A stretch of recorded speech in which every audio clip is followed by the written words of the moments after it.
हम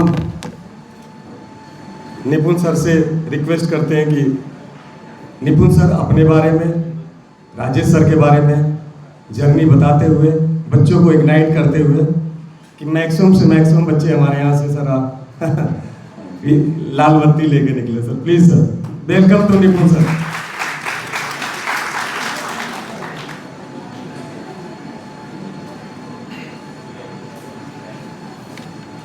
नमस्कार। भारत माता की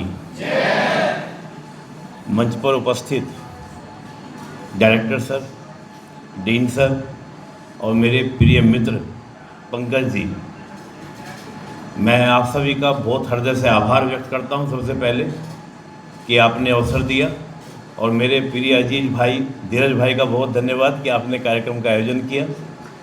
और मेरे साथ मेरे बहुत पुराने मित्र राजेश पंचारिया जी आज उपस्थित हैं आपके बीच में। मैंने खुद इनके गाइडेंस में 5 साल तक काम किया, 2011 से 2015 तक। 2010 मेरा लास्ट अटैम्प्ट था यूपीएससी का, आईएएस का एग्ज़ाम मैंने दिया था।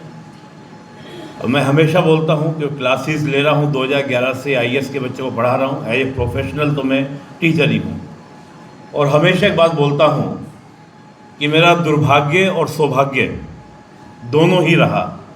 दुर्भाग्य ये कि आज मैं आपके सामने एक आईएएस या डीएम या एसपी की तरह नहीं खड़ा हूँ, और सौभाग्य ये जो पंकज सर ने कहा, हर साल हजारों बच्चों को मोटिवेट करने का या इस सिविल सर्विस से जुड़कर राष्ट्र की सेवा करने का मुझे सौभाग्य मिलता है।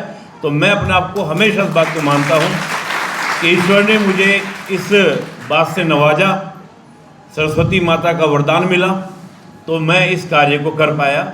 इस मामले में मैं लकी अपने आप को मानता हूँ।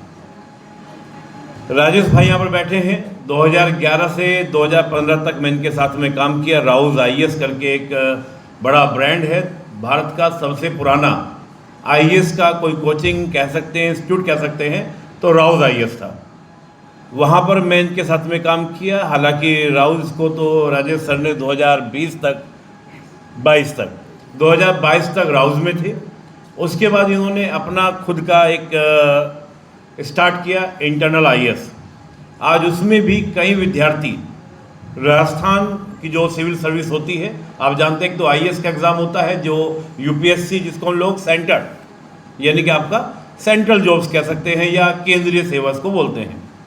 दूसरा हर स्टेट का, जैसे राजस्थान का है, हिमाचल का है, हरियाणा का है, यूपी पीसीएस है। अभी संडे को आपका एग्ज़ाम भी हुआ है यूपी पीसीएस का, परसों प्री का एग्ज़ाम हुआ है।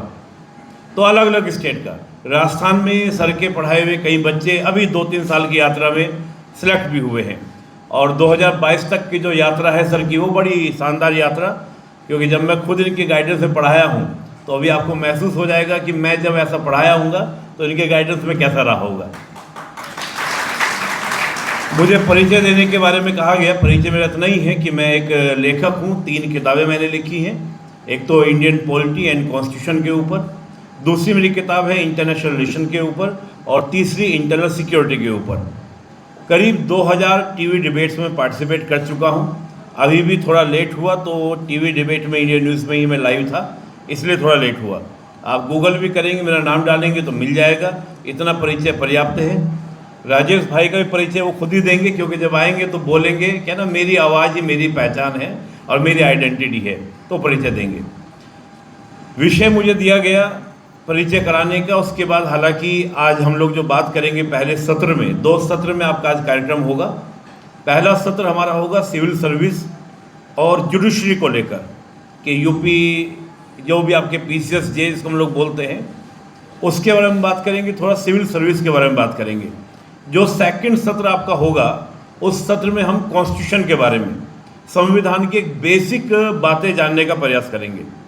तो जो पहला सत्र है, उस पहले सत्र में मैं राजेश भाई को बुलाना चाहूँगा, राजेश पंचारिया जी को, कि वो आपको सिविल सर्विस के बारे में, कि आखिर सिविल सर्विस की हम तैयारी कैसे कर सकते हैं, कैसे हम उसको अचीव कर सकते हैं, और तैयारी करनी क्यों चाहिए। और मैं बात करूंगा उसके बाद कि सिविल सर्विस का हमारी सोसाइटी में, हमारे गवर्नेंस में क्या योगदान है। तो मैं पहले राजेश भाई को बुलाना चाहूँगा। राजेश जी आप आएँ। और बच्चों को सिविल सर्विस करने